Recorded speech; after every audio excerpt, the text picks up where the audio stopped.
አንቺም የሱን ፎቶ ፖስተሻል ማሪ? አልፖስት በፊት ላይ አዎ። ጥርስሽን ካወለቀው ወዲህ ነው ወይስ ከማውለቁ በፊት የፖስተትኩት? ኧረ ጥርሴን ካወለቀው በኋላ አውለቀው በኋላ እስቲ አውልቆትም ተወጁ ነበር ማለት ነው። በቃ እኛ እናስታርቃቸዋለን። አሁን ችግር የለም። ጥርስሽ ጦስሽ ውሰድ፣ እናስታርቃቸዋለን። ይምጣና ዋው ብያለሁ። ሀቢባ በቃ ትልቅ ስራ ነው አሁን የሰራችው። ከዚህ በፊት እንኳን ጥርስ አውልቆ ይቅርና እንዴት እንደዚህ ትሆናለሽ? እንዴት እንደዚህ አታረጊውም አይባልም። በነገራችን ላይ እየተማረች ነው። በሚዋደዱ በፍቅር መሃል አይገባም። አያችዋ። ሰላም አለይኩም ወራህመቱላሂ ወበረካቱ። ሰላም ምርጦች፣ እንዴት ናችሁ? ሰላም ናችሁ? እንግዲህ ማታ በሳኩት ነገር ብዙዎቻችሁ እየተቆጣችሁ ነበርና ዞሮ በተጣሉት መሃል ባንገባ አሪፍ ነው። ንብረት በመቃጠሉ እኮ ነው ለማገዱ እንኳን ይጠቅማል ይሄ ነገር ብዬ ተናግሬያለሁ። ግን የሚዋደድ ሰው ብዙ ተቻችሎ ነው። ቤታችሁ ተቃጥሎ ቻለው አለለም ነው። እንደዛ ሳይሆን እንደዛ አይነት ፍቅር ይያዝልን። ግን ጥርሷንም አውልቆ የሚወደድ ሰው አለና አቡ ሀቢባ ይመቻት። በቃ ጥርስሽን ጦስ ይውሰደው፣ እናስታርቃቸዋለን። አያችዋ ፎቶውን ስትፖስችው ትወደውልሽ እንዴ? አሁንም ጥርስሽ ከወለቀ በኋላ ነው እንዴ ፖስትሽው ተባለች። አሁን አለች። አያችዋ ጥርሷን ራሱ አውልቋት ትወደውልሽ እንዴ? ምን ችግር አለው? ስሰከፍትናደዱ ልጆች አላችሁና በነገራችን ላይ ማለት ነው የሚዋደዱ ሰው መሃል አይገባም። ምክንያቱም ፍቅር መሃል አሁን ቤተሰብ ቆይ መዛሪ ቤተሰብ እመክራለሁ። ወንድም ተብዬም በቃ ምን ልበላችሁ፣ ሴት እህት ያላችሁ ወንዶች እህቴን ባሏ እንዲህ አረጋት ብለህ አንተ የሆነ ነገር ካልክ ጣላቷ ሆነህ ነው የምንኖረው። ወላይ ነው ብለህ ተበልታል። እኔ ብዙ ያጋጠመኝ ነገር ነውና ለሴት ብለህ እንዳትበላ። እሷ ጥርሷን ማታ ብዙ ነገር አታ ባሏን ትወደውለች አሁን ድረስ ፈሷ ብንስተምል ድረስ ማለት ነው። እንደዚህ አይነት ፍቅር እየወደዳችሁት ደግሞ ብዙ ነገር አድርጓችሁ ብዙ ነገር ችላችሁ ስትኖሩለት የሚያስብላችሁ ቢሆን አሪፍ ነው። አብሯችሁ እስከ መጨረሻ የሚቀጥል ከሆነ እኮ ብዙ ዋጋ ይከፈልለታል። ችግር የለውም። ትዳራችሁ ፍቅራችሁ ከሆነ ዋጋ ብትከፍሉለት አይቆጫችሁም። በነገራችን ላይ ማለት ነውና ሀቢባ ይመቻት። በቃ ተረዳች ፍቅር እንዳለ ልጅቷ ታፈቅሮልኝ ጥርሴን ካወለቀው በኋላ ነው ፎቶውን የፖስትኩት ብላል። ጦስ ይወሰደው። ጥርስ ይስተከላል ደግሞ ጥርስ ገጣጣ ሁላ ቀጥ እያለ አይደል እንዴ? አሁንማ ጊዜው አምሮ ሽቦ እየታጠቁ እያጠሩ እኮ በቃ ቆንጆ ጥርስ እየሆኑ ነው። ተፈጥሮ እኮ በለጠ እኮ።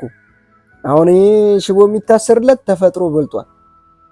ጥርሱ እንዲህ የተመናከከ ሙሉ ጥርሱ እንዲህ ተመልሶ እንዲህ ጊዜው አምሯል። ችግሩ ሌላ ነገር ሰብሮ ቢሆን አይንሽን አጥፍቶ ቢሆን ሌላ ነገር ሰብሮ ቢሆን በብር የማይገዛ ነገር አለ። ከባድ ነው። ብቻ በፍቅር ስትጫወቱ ይመስለኛል እንግዲህ ጥርስሽ ጋር ምናምን የደረሰው ቦስክ ሰንዝሮ ነው ወይስ እንዴት ነው ነገሩ? ሴት ልጅ አይሰነዝር እና ሀቢባዬ በጣም ይመቻት። በቃ ጥርስሽን ጦስ ይብላው፣ እናስታርቅሻለን። ይሄ ነው የሚባለው። በቃ ባልና ሚስት ውስጥ ፍቅር ውስጥ አይገባም። አሁን እንዴት ጥርስሽን አውልቆ እንደዚህ አታረጊውም እንዴ? እንደዚህ አትዩም እንዴ? ምናምን የምትል መስሎ ነበርና በቃ ይመችሽ። ገባችኋ?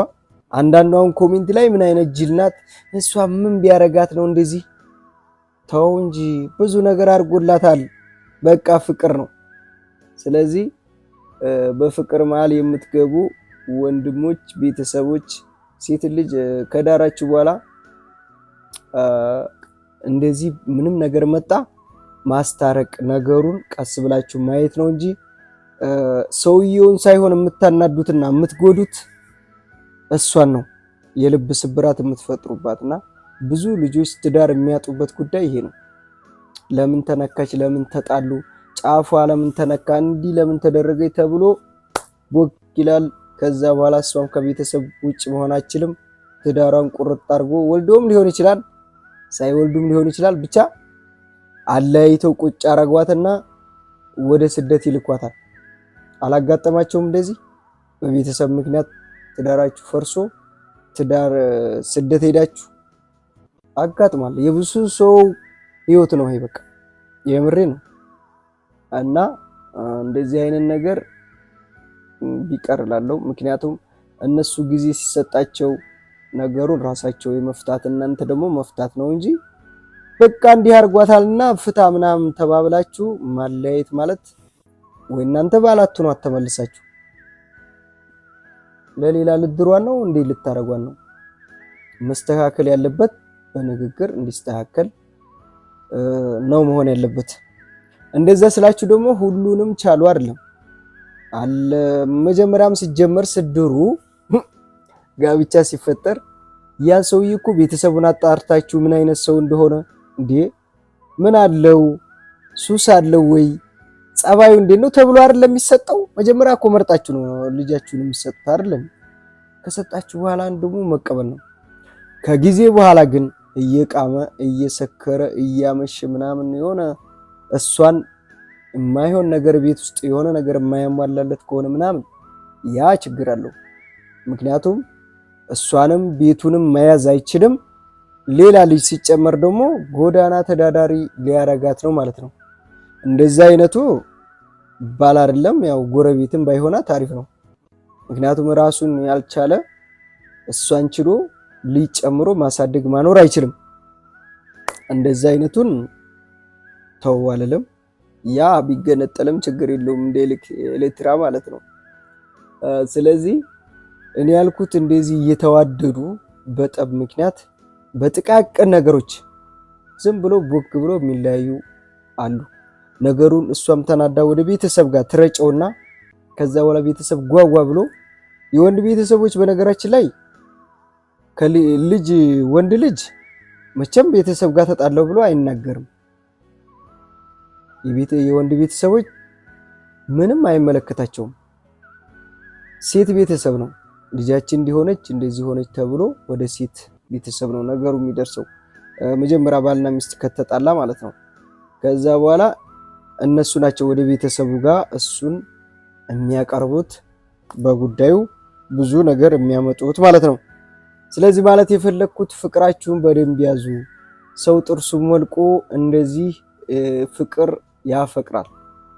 በቃ አንዳንዳችሁ ጫፋችንን አይነካ። በተለይ አሁን ጭራሽ ወንዱ ኩሽና ገብቶ ካልሰራልን ፍቅር አያቅም፣ እንዲህ ካላረገልን እሱ ሰው አይደለም የምትሉ መታችኋል።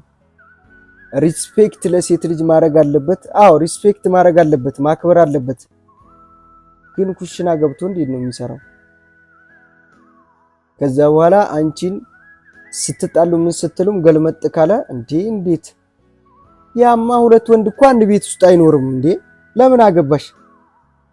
የምሬ ነው።